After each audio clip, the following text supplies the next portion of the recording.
మాదాపూర్ యశోద హాస్పిటల్‌లో మాత్రం దారుణమైన ఘటన చోటు చేసుకుందని కూడా అనుకోవచ్చు. ఎందుకంటే వైద్యం వికటించి ఒక ఆర్ఎస్ఐ ఈరోజు ప్రాణాలు కోల్పోయిన పరిస్థితిని మనం చూస్తూ ఉన్నాము. మరి మనతో పాటే ఉన్నారు. ఆర్ఎస్ఐ కొడుకైతే మనతో పాటే ఉన్నారు. అసలు ఏం జరిగింది? డాక్టర్లు ఏం చెప్పారు? వీళ్ళెప్పుడు జాయిన్ చేశారు? అసలు ఏ ట్రీట్మెంట్ కోసం జాయిన్ చేశారు? అన్నీ పూర్తిగా వివరాలు తెలుసుకునే ప్రయత్నం అయితే చేద్దాము.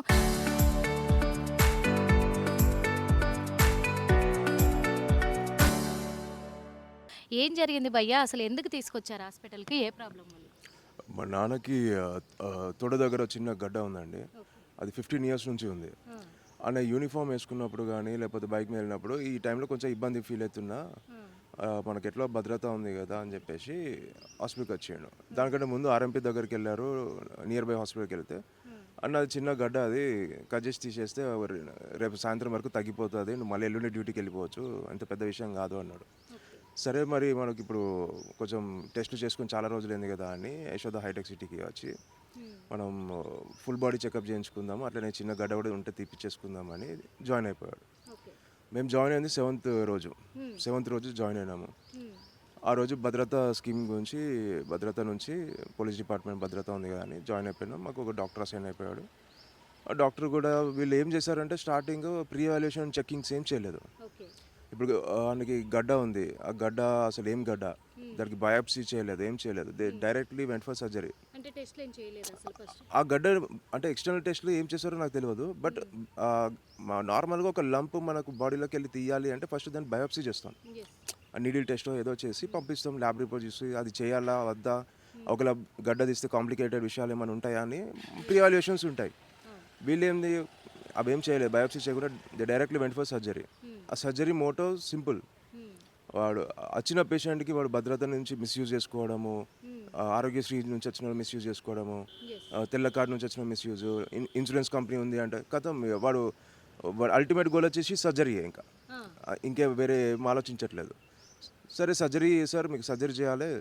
మీకు ఒక రూమ్ ఇచ్చేస్తాము. రూమ్‌లో ఉండండి అని చెప్పేసి రూమ్‌లో పంపించేశారు. ఆ! నైన్త్ రోజు సర్జరీకని చెప్పి ఎయిత్ రోజు నుంచి ఏం తినకుండా పెట్టారు. ఓకే. సో, నైన్త్ రోజు మా నాన్న ఆపరేషన్ థియేటర్‌కి వెళ్ళినంక హ్మ్. 210 బీపీ వచ్చింది. హ్మ్. 220. అక్కడ అనస్థీషియా డాక్టర్ బయటకు పంపించేసి నన్ను పిలిచి, హ్మ్. "సార్ మీ ఫాదర్‌కి 210, 220 బీపీ ఉంది. ఈ హ్మ్. టైంలో మనం గనుక అనస్థీషియా ఇస్తే హ్మ్. ఆయనకి బ్రెయిన్ స్ట్రోక్ వస్తది" అని చెప్పాడు. హ్మ్. మరి ఏం చేద్దాం సార్ అంటే, మనం ఒక 3, 4 డేస్ వెయిట్ చేద్దాం. మెడిసిన్ చూసుకొని లేకపోతే మానిటర్ చేసుకుంటే చూద్దాము. ఓకే. చూసి మనము మళ్ళీ బ్యాక్ వచ్చేసి ఆలోచిద్దామని చెప్పేసి వెనక్కి పంపించాడు. హ్మ్. ఈ సర్జరీ చేసే డాక్టర్ కార్డియాలజిస్ట్, న్యూరాలజిస్ట్ క్లియరెన్స్ కోసము వాళ్ళిద్దరికీ సజెస్ట్ చేశాడు. ఓకే. కార్డియాలజిస్ట్ వచ్చి ఎగ్జామిన్ చేయలేదు. హ్మ్. బీపీ ఉంది ఆ పేషెంట్‌కి. హ్మ్. సరే ఒక బీపీ గోళీ రాసి పంపించేయండి అని ఒక బీపీ గోళీ పంపించేసిండు. హుహు. న్యూరాలజీ డాక్టర్ ఎందుకొచ్చిండు అంటే, ఆయన ఇప్పుడు ఎనస్థీషియా డాక్టర్ మీకు బ్రెయిన్ స్ట్రోక్ వస్తది సార్ అని చెప్పాడు గదా! హ్మ్. మరి ఆ వార్నింగ్స్ తీసుకొని ఈయన బ్రెయిన్ స్ట్రోక్ వస్తే అంటే ఈయన బ్రెయిన్ కండిషన్ ఎట్లా ఉందని చెక్ జేయడానికి న్యూరాలజీ వచ్చిండు. అవును. న్యూరాలజీ డాక్టర్ వచ్చేసి "నువ్వు చేతులు పిడికిడి బట్టిగా పిసకండి. నా చేతి గట్టిగా పట్టండి" అని హ్మ్. ఎగ్జామిన్ చేసిండు తప్ప, హ్మ్. ఆయనకొక ఎంఆర్ఐ రాయడము, సీటీ స్కాన్ బ్రెయిన్‌కి చేయడమో, ఎంఆర్ఐ చేయడమో ఏం చేయలేదు ఏం బ్రెయిన్‌కి. చేయలేదు. ఆయనే క్లియరెన్స్ ఇచ్చేసిండు. హ్మ్. మేమేమనుకున్నాం 3, 4 డేస్ తర్వాత సర్జరీ అవుతది కావచ్చు అనుకున్నాం. వాళ్ళు నెక్స్ట్ డే మధ్యాహ్నంకే సర్జరీ మళ్ళీ ప్లాన్ చేసుకున్నారు. హ్మ్. ఎర్లీ మార్నింగ్ వాళ్ళొచ్చేసి ఇంటిమేట్ చేసేసారు. ఒక బ్రెడ్, పాలు ముందు రోజు ఇచ్చేసి, హ్మ్. "సార్ మళ్ళీ మీరేం తినొద్దన్నారు." అంటే హ్మ్. ఇప్పుడు మళ్ళీ ఫాస్టింగ్ వచ్చేసి 2 డేస్ అయిపోయింది. అవును. ఆ సర్జరీకి మా నాన్న వెళ్ళిపోయాడు. హ్మ్. వెళ్ళిపోయినాక అనస్థీషియా ఇచ్చారు. సర్జరీ చేశారు. ఆ గడ్డ లంప్ బయటకి తీసేశారు. మా నాన్న బయటికి వచ్చేసిండు. వితిన్ 20 మినిట్స్ రూమ్‌లోకి పంపించేశారు. ఐసీయూ కూడా పంపియలేదు. ఆయనకి అంత ఏజ్‌కి, ఆ ఏజ్ ఫ్యాక్టర్స్‌కి, ఆయన బీపీ కండిషన్స్‌కి చెక్ చేసుకోకుండా డైరెక్ట్ వాళ్ళు వార్డ్ రూమ్‌కి పంపించేశారు. పంపించేసారు. మా రూమ్ అంటే మేము హ్మ్. Dedicated room. ఆ రూమ్‌కి హ్మ్. పంపించినాక, "నాన్న నేను వెళ్తున్నాను మరి అన్నయ్య వస్తుండు. ఒకసారి పోయి నేను ఆఫీస్‌కెళ్ళేసి వస్తాను నేను" అని చెప్పేసాను. సరే అని అన్నాడు. నేను ఇట్లా లేసాను. ఆ బెడ్ మీద నాకు రెడ్ కలర్ కనిపించింది. హ్మ్. అరే ఏంటిది రెడ్ అని నేను బెడ్‌షీట్ లిఫ్ట్ చేసి చూస్తే బెడ్ మొత్తం బ్లడ్డే. ఆ! సివియర్ బ్లడ్ బయటికొచ్చేసి ఉంది. అరే! ఏమైంది? ఆపరేషన్ ఫెయిల్ అయిపోయినట్టుంది అని నేను నేను నోటీస్ చేసినా అది. హ్మ్. ఓకే. నేను నోటీస్ చేయకపోతే 1 అవర్ ఉన్నా మా నాన్న అక్కడే కాన్షియస్ పోయేటోడు అక్కడే. ఆ! నేను నోటీస్ చేసి వెంటనే డాక్టర్ దగ్గరికి ఉరికి, "డాక్టర్ గారు ఏంది?" అని చెప్పేస్తే వాళ్ళు ఉరికొచ్చారు. హ్మ్. ఉరికొచ్చి దే సెడ్ ఇట్స్ ఎ స్పటర్. ఇది నరం అనేది గుండె నుంచి వచ్చే నరము లీక్‌లో ఉంది. హ్మ్. అది ఎక్కువ ఫ్లో ఉంటది. అది ఖచ్చితంగా ఇక్కడ చేయొద్దు. ఓటీకి తీసుకెళ్ళాలి. ఆపరేషన్ మళ్ళీ చేయాల్సిందే అని అంటే, అరే! ఇప్పుడే అనస్థీషియా ఇచ్చిర్రు కదా! ఇప్పుడే అయిపోయింది కదా! అట్లా ఎట్లా ఫెయిల్ అవుతాడు. ఇప్పుడు మనం డిస్కస్ చేయడానికి టైం లేదు. Don't waste our golden time. మనం వెళ్ళాలి అంటే మళ్ళీ 9th ఫ్లోర్ ఉన్న వార్డ్ రూమ్ నుంచి మళ్ళీ 4th ఫ్లోర్కి రావడానికి 20 మినిట్స్ పట్టింది మాకు. అంతలో బ్లీడింగ్ జరిగిపోయింది, చాలా బ్లీడింగ్ అయిపోయింది. మళ్ళీ ఓటీకి వెళ్ళినాక మా అమ్మ కూడా ఇన్సిస్ట్ చేసింది, సార్ ఫస్ట్ ఆపరేషన్ అప్పుడే మేము వెనకకి వచ్చినప్పుడు అనెస్థీషియా డాక్టరు మీకు అనెస్థీషియా బీపీ ఉన్నప్పుడు ఇస్తే మీకు బ్రెయిన్ స్ట్రోక్ వస్తుందని చెప్పిండు. ఆయన దయచేసి ఇప్పుడు ఆయనకి అనెస్థీషియా ఇవ్వకండి, ఆయన అరిచినా సరే ఒరినా సరే పెయిన్కి మీరు డైరెక్ట్ స్టిచెస్ వేసేయండి, క్లీన్ చేసి పెట్టేసేయండి, కానీ మళ్ళీ అనెస్థీషియా ఇవ్వకండి అని చెప్పింది. అమ్మ మీరు టైం వేస్ట్ చేయకండి, మాకు లీవ్ మెడికల్ గ్రౌండ్స్ మాకు వదిలేసేయండి, మెడికల్ గ్రౌండ్స్ మేము చూసుకుంటాము, మీరు బయట వెయిట్ చేయండి, ఇది ఫస్ట్ సర్జరీ అంటే చేసినాం కానీ ఇది క్లీనింగ్ ప్రాసెసే కదా ఏం కాదు అని చెప్పేసి లోపల తీసుకెళ్ళిపోయారు. లోపల తీసుకుపోయినా this spend 2 hours. First surgery 40 minutes అయితే ఈ జస్ట్ క్లీనింగ్ ప్రాసెస్ దానికి 2 hours తీసుకున్నారు. 2 hours తీసుకున్నారు, మళ్ళీ ఐసీయూకి పంపించేశారు. ఐసీయూకి పంపించారు. సార్ మళ్ళీ ఏమైంది సార్ అని అడిగితే మేము మళ్ళీ అనెస్థీషియా ఇచ్చినామన్నాడు. మళ్ళీ అనెస్థీషియా ఎందుకు ఇచ్చారు సార్ అంటే ఈ సర్జరీ ఇప్పుడు ఫస్ట్ ఏదైతే అయిందో ఆ బ్లీడింగ్ని కంట్రోల్ చేయాలంటే అది 10 times పెయిన్ఫుల్ ప్రొసీజర్. అది ఆ 10 times పెయిన్ఫుల్ ప్రొసీజర్లో ఆయన కంట్రోల్ చేయలేడు, అందుకే మేము మళ్ళీ అనెస్థీషియా ఇచ్చినామని చెప్పారు. అంటే ఆ 10 times పెయిన్ఫుల్ ప్రొసీజర్ ఈ ఫస్ట్ ఫెయిల్యూర్ వల్లనే పుట్టిందా సార్ అంటే అది ఇప్పుడు డిస్కషన్ కాదు, ఇప్పుడు ఫర్దర్ ట్రీట్మెంట్ చూద్దాం దాని గురించి అని చెప్పారు. మా నాన్నని ఐసీయూకి పంపించారు. సార్ ఇప్పుడు ఐసీయూకి ఎందుకు పంపించారు, మీరు వార్డ్ రూమ్కి పంపించచ్చు కదా, ఫస్ట్ వార్డ్ రూమ్కి పంపించారు కదా అని అడిగారు. లేదు మాకు 9 o'clock తర్వాత ఏ పేషెంట్ అయినా మేము ఐసీయూకి పంపించాలి, అది రూలు అని చెప్పారు. ఓహ్ అంటే ఇప్పుడు మీరు ఐసీయూకి పంపించింది పేషెంట్ రిక్వైర్మెంట్ కాదు, మీరు దగ్గర రూల్స్ పట్టి మీరు ఐసీయూకి పంపించారు. ఇప్పుడు అంటే మా నాన్న ఓకే ఉన్నాడు కావచ్చు అని నేను అనుకున్నా. ఐసీయూకి వెళ్ళినాక మా నాన్న కాన్షియస్లో లేడు. డాక్టర్ని అడిగితే అనే ఒక మార్నింగ్ వరకు పడ్డచ్చు, ఎందుకు స్ట్రెస్లో ఉన్నాడు కదా, అనెస్థీషియా కొంచెం బయటికి రాంటే టైం పడుతుంది అని చెప్పాడు. సరే అని ఒక 10 minutes బయటికి వచ్చినాక మళ్ళీ కాల్ వచ్చింది, సార్ మీ నాన్నకి ఎంఆర్ఐ సిటీ తీయాలి అన్నారు. దేనికి అంటే అయిపోయింది కదా సర్జరీ, మళ్ళీ ఏముంది అంటే లేదు బ్రెయిన్కి తీయాలి అన్నారు. అదేంటి మీరు చేసిన సర్జరీ గ్లూటియల్ ఏరియా కదా, మరి మీరు బ్రెయిన్కి ఎందుకు ఎంఆర్ఐ సిటీ తీస్తున్నారు అని భయం వచ్చింది. వాళ్ళు పోయి ఎంఆర్ఐ బ్రెయిన్కి సిటీ ఉన్న ఎంఆర్ఐ తీసేస్తారు. తీసినాక సార్ మీ నాన్నకి ఇన్ఫాక్ట్స్ వచ్చినాయి, చాలా పెద్ద బ్లాక్స్ ఏర్పడుతున్నాయి, లెఫ్ట్ సైడ్ బ్రెయిన్ మొత్తం బ్లాక్స్తో నిండిపోయింది అని చెప్పారు. అరే ఇంత బ్లాక్స్ ఎట్లా వస్తాయి మరి ఏంది అంటే సార్ దీనికి ప్రియస్ సర్జరీస్కి సంబంధం లేదంటున్నాను. నేను అడగలేదు సార్, ప్రియస్ సర్జరీస్ గురించి నేను అడగలేదు. ఇప్పుడు ట్రీట్మెంట్ ఏం చేస్తున్నారు అంటే ఇప్పుడు మనం బ్లడ్ థిన్నర్స్ ఇవ్వాలి అంటే అది ఇవ్వాలి, దానికి ట్రీట్మెంట్ బ్లడ్ థిన్నర్స్. కానీ ఇప్పుడు ప్రాబ్లం ఏమొస్తుందంటే బ్లడ్ థిన్నర్స్ ఇస్తే మీ నాన్నకి కింద లీక్ అవుతుంది, అదే బ్లడ్ థిన్నర్స్ ఇవ్వకుండా ఉంటే పైన వాపు వస్తూ ఉంటుంది బ్రెయిన్ స్ట్రోక్కి. మేము కంట్రోల్డ్ ఎన్విరాన్మెంట్లో ఇస్తున్నాం, న్యూరాలజిస్ట్ సంప్రదిస్తున్నాము, అది చేస్తున్నాం. మీకు అదృష్టం ఏంటంటే మీరు ఐసీయూలో ఉన్న పేషెంట్కి బ్రెయిన్ స్ట్రోక్ వచ్చింది డాక్టర్ సమక్షంలో, సో ప్రాబ్లం ఏం లేదు అని చెప్పేసి మాకు ధైర్యం చెప్పడానికి ట్రై చేశారు. అట్లనే ప్రొద్దున దాకా గడిపారు, ట్రీట్మెంట్ లేదు, ఒక్క న్యూరాలజీ డాక్టర్ రాలేదు, ఒక న్యూరో సర్జన్ రాలేదు, ఓన్లీ ఐసీయూ డాక్టరే చూసుకుంటున్నాడు. మార్నింగ్ 9 o'clock 10 o'clock ఒక round table conference 12 to 15 members doctors కలిసి కూర్చొని మీ నాన్నకి లెఫ్ట్ సైడ్ బ్రెయిన్ మొత్తం పోయింది, లైఫ్ టైం ప్యారలైజ్డ్గా రైట్ సైడ్ ఉంటాడు, రైట్ సైడ్ చేయి పని చేయదు, లెగ్ పని చేయదు, మాట రాదు, ఈ స్పర్శ ఇట్లాంటివి ఉండవని చెప్పాడు. సార్ ఏం సార్ మీరు ఏం మాట్లాడుతారు, మేము వచ్చింది చిన్న గడ్డ తీసుకోవడానికి అని నా డ్యూటీ చేసే ఆఫీసరు యోగా చెప్తాడు, ట్రైనింగ్ ఇప్పిస్తాడు కొత్త పోలీసులకి వాళ్ళకి, మీరు వచ్చేసి ఇప్పుడు ఈ పరిస్థితి ఉందని ఎట్లా చెప్తారు సార్, అసలు ఏమైంది అంటే సార్ ఇప్పుడు మనము పాతది మనం మాట్లాడుకుంటూ వెళ్తే ఆయన ఫర్దర్ ట్రీట్మెంట్ చేయలేము, మీరు పాతది మాట్లాడుకుంటూ వెళ్తే మనం ఫర్దర్ ట్రీట్మెంట్ చేయలేము, బెటర్ ఫోకస్ అని ముందు పోయే ట్రీట్మెంట్ మీద ఫోకస్ చేద్దాం అన్నాడు. సరే ఏదైనా సరే సార్ ఆయన కండిషన్ ఉన్నా సరే నేను పోయి పెంచుకుంటాము, మళ్ళీ రీహాబ్ పంపిస్తాము, నేర్పిస్తాము, మాకు అట్లనైనా కొంచెం క్యూర్ చేసి ఇవ్వండి అన్నాడు. సరే అని చెప్పేసి ఉన్నాం. మళ్ళీ నెక్స్ట్ డే మళ్ళీ ఒక కాల్ వచ్చింది. ఆ కాల్ మీ నాన్నకి right side brain left side brain చాలా ఎడిమా వచ్చింది, అంటే ఉబ్బింది, స్వెల్లింగ్ వచ్చింది, ఆ బ్రెయిన్ పైన స్కల్ ఉంటే అది లోపలనే చితికిపోతుంది, ఆ స్కల్ కట్ చేసి మనం ఆ బ్రెయిన్ బయటకి స్పేస్ వదిలిపెట్టాలి బ్రెయిన్కి అని చెప్పాడు. డెక్రా సార్ ఎంత కట్ చేస్తున్నారంటే half of the skull cut చేసేయాల్సిందే ఖచ్చితంగా అన్నారు. Sir half of the skull ఏంది సార్ మీరు ఏం మాట్లాడుతారు, ఇప్పుడే 2 సర్జరీలు అయినాయి ఆయనకి, మళ్ళీ ఇప్పుడు ఈ 3వ సర్జరీ తట్టుకుంటాడా సార్ అతను అంటే మరి వేరే దారి లేదు అని బతికియాలి అంటాను. సరే ఎందుకు చేస్తున్నాం సార్ ఇప్పుడు ఈ సర్జరీ అంటే రైట్ సైడ్ బ్రెయిన్ని సేవ్ చేయడం కోసం అన్నారు.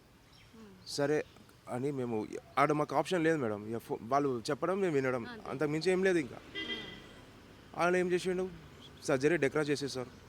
అరే ఇప్పుడు మరి రైట్ సైడ్ బ్రెయిన్ అన్న మనం కాపాడగలిగినాం అని అనుకునే లోపే మళ్ళీ నెక్స్ట్ డే మళ్ళీ ఒక సిటీ తీశారు. బాబు ఇప్పుడు రైట్ సైడ్ కూడా స్ట్రోక్ వచ్చింది, మళ్ళీ స్ట్రోక్ వచ్చింది, రైట్ సైడ్ కూడా ఇప్పుడు ఇబ్బందిలో ఉంది, అదేం సార్ మనం ఇది ప్రొసీజర్ చేసింది రైట్ సైడ్ సేవ్ చేయడం కదా, అంటే ఏం చేద్దాం, మనకి మళ్ళీ అటువైపు కూడా స్ట్రోక్ వచ్చింది, మరి మీరు ఏం చేయలేదు సార్ స్ట్రోక్ చేయడానికి, దాన్ని సేవ్ చేయడానికి అంటే మేము ఏం చేయలేమన్నాడు. మళ్ళీ ఇప్పుడు కూడా బ్లడ్ తినేసిస్తే ఆ స్ట్రోక్ ఆగిపోతుంది. కానీ మళ్ళీ బ్లడ్ తినేసిస్తే ఇప్పుడు సగం స్కల్ కట్ చేసినాం కదా, అక్కడ నుంచి బ్లీడింగ్ స్టార్ట్ అవుతుంది. సో మళ్ళీ తినేసి ఇవ్వలేదు రైట్ సైడ్ స్ట్రోక్ కూడా. అంటే మళ్ళీ ట్రీట్మెంట్ ఆగిపోయింది రైట్ సైడ్ బ్రెయిన్ స్ట్రోక్ కూడా. అది కాస్త అది కూడా ఉబ్బడం స్టార్ట్ అయింది.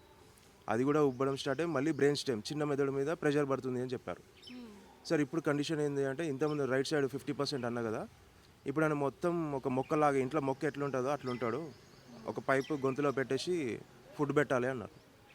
ఏం సార్ మీరు ఎక్కడి నుంచి ఎక్కడికి వచ్చారు, కనీసం ఒక నెల వారం కూడా అవుతలేదు సార్, 2 రోజులకే 3 రోజులకే గింత పెద్ద పెద్ద మాటలు చెప్తున్నారు మీరు, మేము ఎట్లా తీసుకోవాలి అంటే, ఇంకేం చేయలేమమ్మా అది అంటే, సరే సార్ ఆ బయట టెంపుల్లో గుడి మీరు దేవుడిని రాయి పెట్టుకుని ఎట్లా మొక్కుతారో మా నాన్నని అట్లా మొక్కుతాం, ఇంటికి తీసుకుపోయి రోజు ఫుడ్ పెట్టుకుంటాం, మొక్కుతాం, చూసుకుంటుంటాం, ఈ స్టేజ్లోనైనా మాకు తీసి ఇవ్వండి అని చెప్పినారు. వాళ్ళు ఏం చేశారు, అదే ట్రీట్మెంటు, ఐసీయూ, డాక్టర్లు రాకపోవడం, అదే నెగ్లెక్టింగ్ చేశారు. ఉన్న బ్రెయిన్ స్టెమ్ కూడా పోయింది. మళ్ళీ సిటీ స్కాన్ చేసేసి ఆయనకు ఉన్న బ్రెయిన్ స్టెమ్ కూడా పోయింది, 100% బ్రెయిన్ పోయింది, డీప్ కోమాలో ఉన్నాడు ఇప్పుడు ఆయన. ఈ మెషిన్లో తీస్తే చచ్చిపోతాడు. ఈ మెషిన్లు ఉంటేనే 2-3 రోజులు ఉంటాడు, చాలా కష్టమైన సిచ్యువేషన్ అన్నాడు. మళ్ళీ మేమేమన్నాం, సార్ వద్దు సార్ ఏం చెప్పగానే మీరు ట్రీట్మెంట్ చేయండి అంటే, మీకు అర్థమవుతలేదు బాబు, ఇదే సిచ్యువేషన్లో మా అమ్మ కానీ మా నాన్న కానీ ఉంటే మేము ట్రీట్మెంట్ ఆపేసి వాళ్ళని సఫర్ చేయకుండా ఇచ్చిపెట్టి మేము వెళ్ళిపోతాం, ఇంతగానం ఇబ్బంది పెట్టామన్నాడు. ఇంకో డాక్టర్ వస్తాడు, అదే మా అమ్మ ఉంటే మాత్రం ఏదో ఒక టాబ్లెట్ వేసి నేను చంపుకుంటా, కానీ ఈ ట్రీట్మెంట్ ఇంత కష్టమైన ట్రీట్మెంట్ అని ఇంత సఫరింగ్ కండిషన్ పెట్టలేను అంటాడు. అరే ఇప్పుడు మా నాన్నకి నిజంగా బ్రెయిన్ ప్రాబ్లంతో నచ్చి ఈ బ్రెయిన్ సర్జరీ చేయించుకొని ఆ సిచ్యువేషన్ ఉంటే నేను అనుకుంటా కావచ్చు మా నాన్నకి ఎందుకు ఈ కష్టం అని. అండ్ రన్నింగ్ ఆఫీసరు, మంచి field officer, and Medaram duty చేసిండు, కొమరలి డ్యూటీ చేసిండు, అవన్నీ ఫీల్డ్ ఆఫీసర్లు, రోజుకి 24 hours నిల్చొని ఉండమని ఉంటాడు. అంత ఫిట్గా ఉన్న ఆఫీసరు మీరు తీసుకొచ్చేసి ఇప్పుడు అవసరమా ఈయన బతుకుడు అనే కండిషన్తో పేరెంట్స్తోనే మాట్లాడుతుంటే మేమేమన్నాం, సార్ మేము అట్లా చేసేటోళ్ళం కాదు సార్, మాకు మా నాన్న ఏదో అద్భుతం జరుగుతుంది కావచ్చు, ఆ చిన్న మెదడుకి మళ్ళీ సిగ్నల్ వస్తుంది కావచ్చు, ఉంచుదాం, వెంటిలేటర్ మీదనే ఉంచుదాం, చేద్దాం, వెతుకుదాం, ఇంకేదైనా చేద్దాం. అది కాదు సార్, ఇప్పుడు మనకు టెక్నాలజీలు ఉన్నాయి, రోబోటిక్ సర్జరీలు ఉన్నాయి. డాక్టర్ పేరు మేబీ మా లాయర్ని అడిగి చెప్తాను మేడం, అది పేరు చెప్పాలో లేదో అది నాకు తెలీదు. సో అది మేము అడిగాము, సార్ ఇప్పుడు మీరు అనుకుంటారు కావచ్చు నేను ఏం తీసుకుపోయి ఏం చేసుకుంటా అని, ఫ్యూచర్లో ఏదో ఒక ఏ టెక్నాలజీ వస్తుంది కావచ్చు బ్రెయిన్కి సంబంధించింది, అది యూజ్ చేస్తాను, నేను అప్పటిదాకా వెయిట్ చేసుకుంటాను మా నాన్నని పెట్టుకొని అని చెప్పిన. అంత లేదమ్మా ఇప్పుడు మ్యాక్సిమం చెప్పలేము ఎప్పుడు క్లోజ్ అవుతా అంటే మీరు చేసిన మిస్టేక్ ఒక సర్జరీకి నేనేదో ఒక బ్రెయిన్ ప్రాబ్లంతో నచ్చిన వాటితో మాట్లాడుతున్నారు, ఒక్క హాస్పిటల్ అడ్మిట్ నుంచి ఒక్కడు పనిచేస్తలేడు, అసలు ఎవరు క్వశ్చన్ చేసేటోళ్ళు లేరా అని నేను ప్రెసిడెంట్కి మెసేజ్ చేసాను. మెయిల్ వచ్చింది మాకు, సీఎంఓ నుంచి మెయిల్ వచ్చింది మాకు అని అన్నారు. మరి నాకెందుకు రిటర్న్ మెయిల్ రాలేదు, నన్ను ఎందుకు ఎవరు ఆఫీస్ నుంచి క్వశ్చన్ చేయలేదు, అసలు కండిషన్ ఏందని అడగలేదు. అంటే ఒక పోలీసు భద్రతా సిస్టమ్ నుంచి ఒక డబ్బులు పే చేసేది అనే సర్వీస్. ఇప్పుడు ప్రతి ఒక్క పోలీసు 1000 రూపీస్ కడతాడు మేడం నెలకి భద్రతకి, ఆ మనీ నుంచే మనకు ట్రీట్మెంట్ జరుగుతుంది. అంటే నాకు ఇప్పుడు అన్యాయం జరిగిందంటే నేను లీగల్గా పోవాలి, కానీ ఆడిట్ ఎవరు చేయడానికి లేదు. నా సీరియస్ కన్సర్న్ ఏంది, హాస్పిటల్ అసలు ఏంది అని ఆలోచిస్తే వాళ్ళు ఫస్ట్ ప్రియారిటీ వాళ్ళు సర్జరీకి పెట్టుకున్నారు. ఎందుకు, ఒక ఆర్ఎంపీ గారు 15,000 చేసే ట్రీట్మెంట్ నువ్వు 3 lakhs 4 lakhs చేస్తాను అంటే 3 lakhs 4 lakhs బిల్లులో నువ్వు కనీసం ఒక 15 మందికి ట్రీట్మెంట్ చేయొచ్చు ఆ డబ్బులతో. అంత డబ్బులు నువ్వు హాస్పిటల్లో తీసుకుంటున్నావు గవర్నమెంట్ నుంచి.